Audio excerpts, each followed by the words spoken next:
முக்கிய செய்தி. விழுப்புரம் வல்லம் ஒன்றிய அதிமுக செயல் வீரர்கள் கூட்டத்தில் இபிஎஸ் சிவி சண்முகம் ஆதரவாளர்கள் இடையே மோதல் ஏற்பட்டுள்ளது.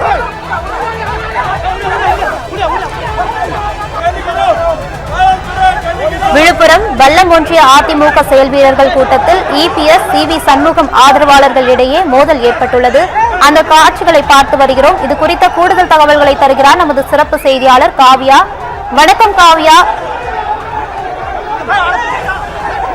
மன்னிக்கவும், இது குறித்த கூடுதல் தகவல்களை தருகிறார் நமது சிறப்பு செய்தியாளர் காதர். வணக்கம். இபிஎஸ் சிவி சண்முகம் ஆதரவாளர்கள் இடையே மோதல் ஏற்பட்டுள்ளது, விவரங்கள் என்ன? வணக்கம் ஜெயஸ்ரீ. விழுப்புரம் மாவட்டம் வல்லம் ஒன்றிய அதிமுக சார்பில் இன்று சட்டமன்ற தேர்தல் பணிகள் குறித்து ஆலோசனை கூட்டம் ஏற்பாடு செய்யப்பட்டிருந்தது. மேலும் மாவட்ட கழக செயலாளர் பசுபதி தலைமையில் தாங்குவதாக அறிவித்திருந்த இந்த கூட்டத்தில் அவர் வருகை தந்தபோது கூட்ட அரங்கில் ஏற்கனவே திரண்டிருந்த முன்னாள் அமைச்சர் சி சண்முக ஆதரவாளர்கள் சில கோஷம் எழுப்பியுள்ளனர். மேலும் இதனால் மேடைக்கு அருகே வந்த பசுபதி ஆதரவாளருக்கும் சி சண்முகம் ஆதரவாளருக்கும் இடையே வாக்குவாதம் ஏற்பட்டது. வாக்குவாதம் முற்றி ஒருவர் தள்ளுமுள்ளு செய்து கொண்டனர். கூடவே அரங்கமே பரபரப்பானது.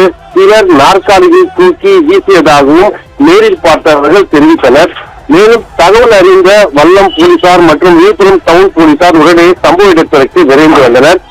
ஒரு டிஎஸ்பி தலைமையில் 50க்கும் மேற்பட்ட போலீசார் குவிக்கப்பட்டுள்ளனர்.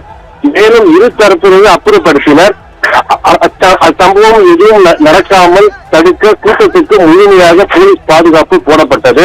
மேலும் கட்சி வட்டாரங்கள் கூறுகையில் வல்லம் ஒன்றிய செயலாளர் பதவிக்கும் மற்றும் வரும் தேர்தல் வேட்பாளர் சிவி சண்முகத்திடையே ஏற்கனவே பனிப்போர் நிறுவி வந்த நிலையில் அதன் வெளிப்படையாக இன்று மோதல் ஏற்பட்டது என்று கூறப்படுகிறது. ஜெயஸ்ரீ,